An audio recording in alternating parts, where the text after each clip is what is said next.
For millennials, debt is the uninvited roommate who never leaves. It's not just a figure on a bank statement, it's a constant presence lurking in every corner of your life.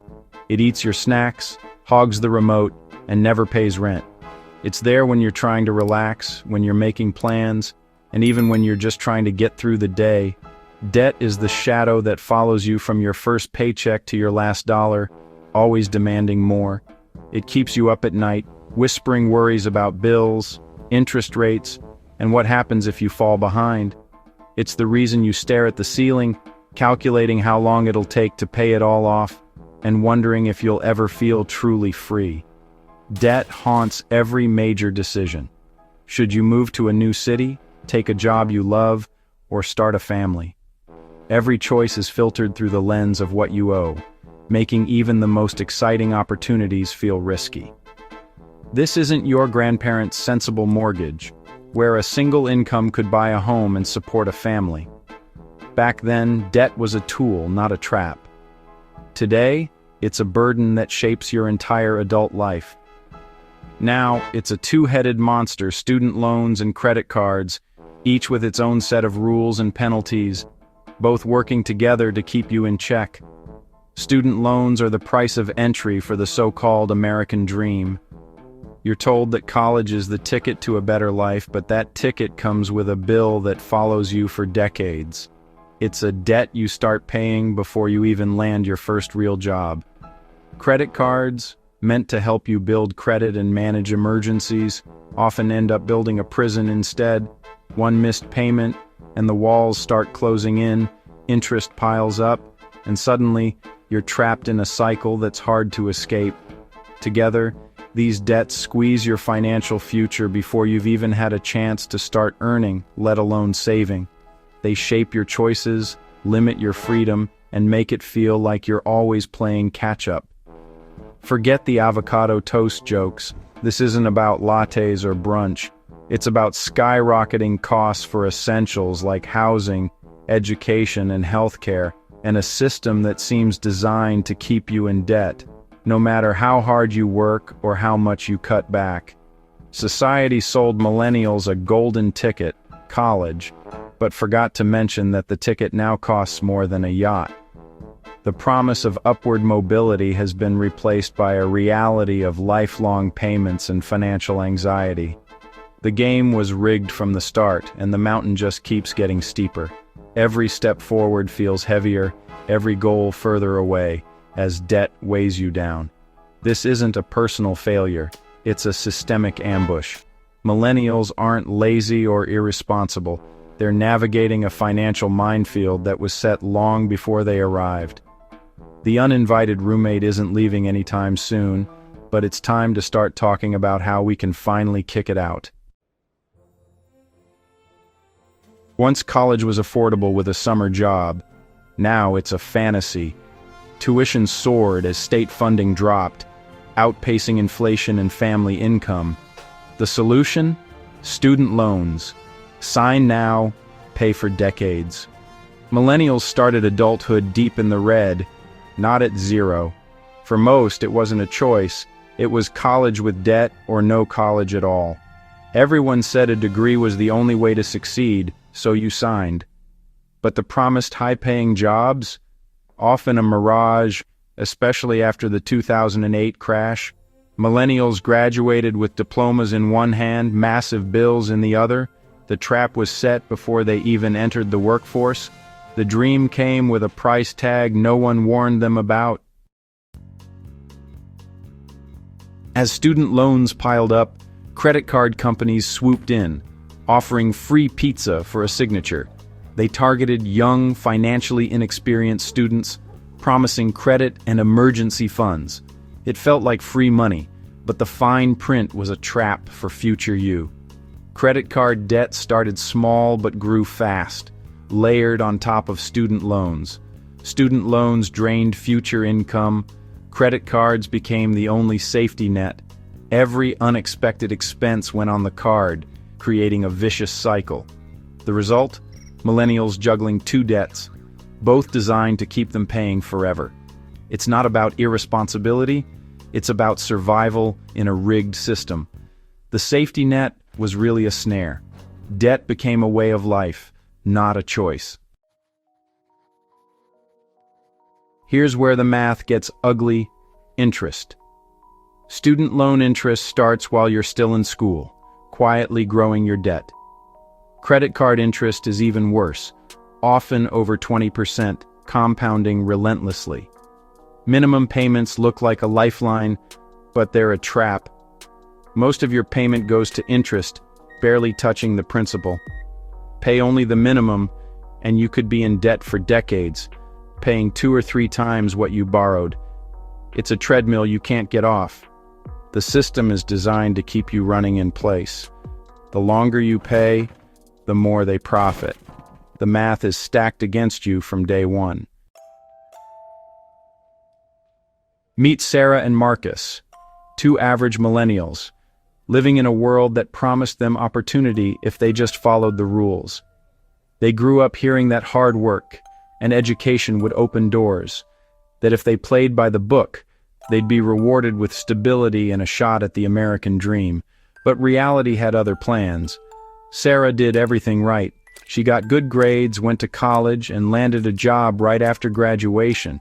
She was the first in her family to earn a degree, and everyone was proud. She thought she was on the path to success. But then came the bills. $40,000 in student loans hung over her head, and when her car broke down, she didn't have the savings to cover the repairs. She reached for her credit card, thinking it was just a temporary fix. But that one emergency turned into a cycle. Every month, something else came up, and the balance kept growing. Emergencies piled up, medical bills, rent increases, unexpected expenses. Each time she tried to keep up, but the debt grew faster than she could pay it down. The stress became a constant companion, and the dream of financial freedom felt further away with every statement. Marcus tried to keep costs low, living with roommates and skipping luxuries. He hustled as a freelancer, juggling gigs and side jobs, but his income was unpredictable. Some months were good, others barely covered the basics. When the money ran out before the month did, credit cards filled the gaps. At first it was just to cover groceries or a utility bill, but soon the balances ballooned, and Marcus found himself buried in debt too, despite his best efforts to be responsible. Both Sarah and Marcus are smart, hardworking, and responsible. They budget, they plan, and they make sacrifices. They aren't reckless spenders, they're just trying to make ends meet in a system stacked against them.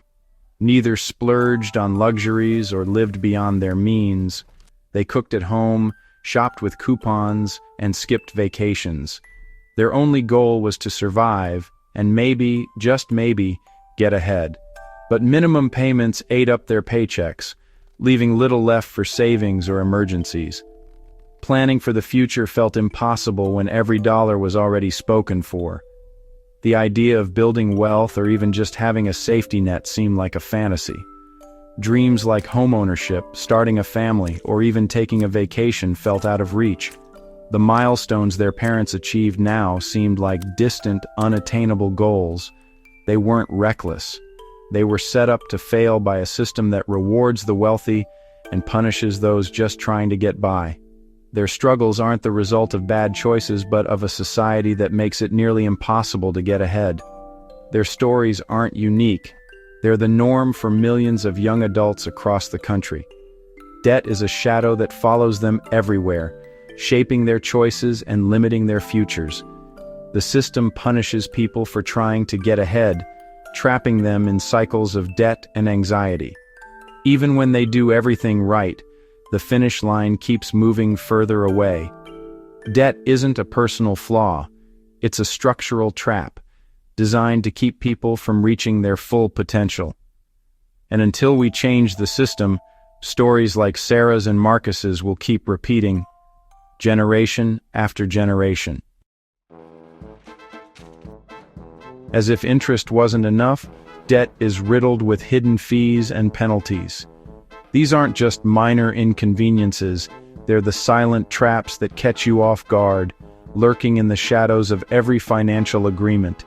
For many, the first time you realize how costly these can be is when you open a bill and see a charge you never expected.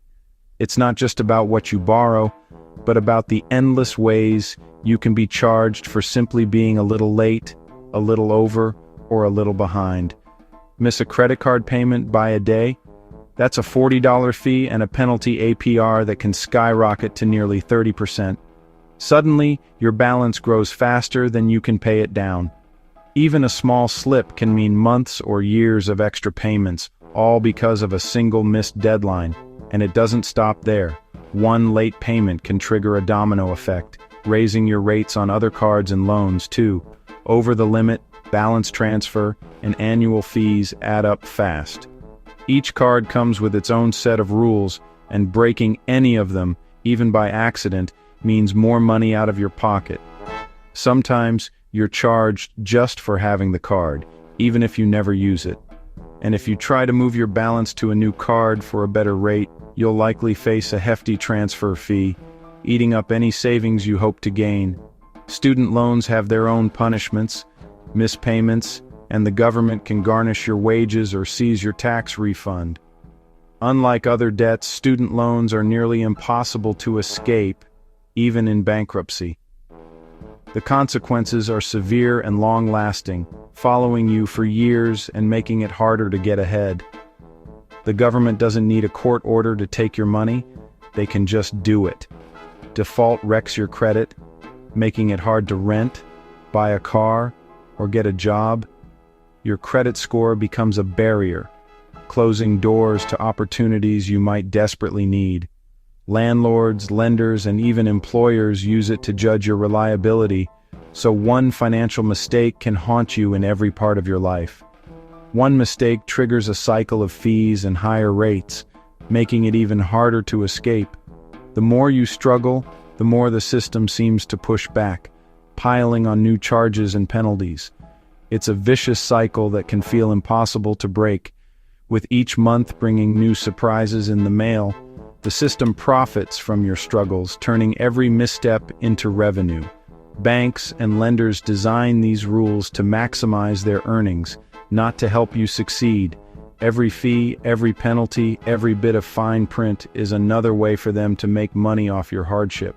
It's not just about paying back what you owe, it's about being penalized for not having enough. When you're already stretched thin, every extra charge feels like a punishment for struggling. The less you have, the more you pay, and the harder it becomes to catch up. The fine print is a minefield. Hidden in the smallest text are the rules that can cost you the most. Most people never read every word, but that's where the real dangers lie, buried in legal jargon and complicated terms that are easy to miss but expensive to ignore. The deck is stacked against you at every turn. Navigating the world of debt means constantly watching your step, knowing that one wrong move can set you back even further. It's a system built to confuse, overwhelm, and profit from your mistakes, leaving you to wonder if you'll ever find a way out. Debt doesn't just drain bank accounts, it delays lives. Home ownership? Out of reach when debt eats your income and tanks your credit? Entrepreneurship? Too risky when you're living paycheck to paycheck? Marriage and kids? Postponed or abandoned because the cost feels impossible. Debt traps people in jobs they hate, unable to move or retrain. It's not a failure to launch, it's being chained to the launch pad. This isn't just personal, it drags down the whole economy. Debt is an anchor holding back an entire generation. Here's the truth. This isn't your fault. The myth of personal responsibility is a smokescreen for a broken system. Skyrocketing tuition, predatory credit cards, and complex rules weren't accidents. They were designed for profit. We expect teenagers to make life-altering financial decisions, then blame them for struggling. The shame and stigma around debt keep people silent and isolated, but millions are in the same boat. This is a national crisis, not a personal failing. Recognizing the system is rigged is the first step to changing the narrative. You didn't create this mess, you inherited it. The problem is collective, not individual. It's time to stop blaming ourselves and start demanding change.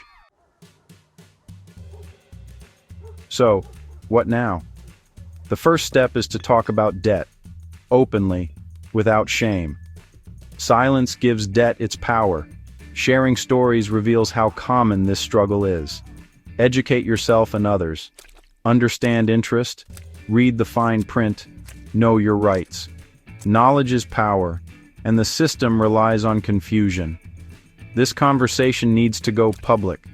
Ask tough questions of leaders and demand answers.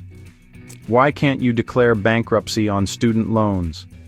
Why are sky-high interest rates legal? Real change requires collective action and systemic reform. It starts with shedding shame, learning the rules, and sharing what you know. Millions of voices together can't be ignored. Understanding the problem is step one. Making sure everyone else does is step two.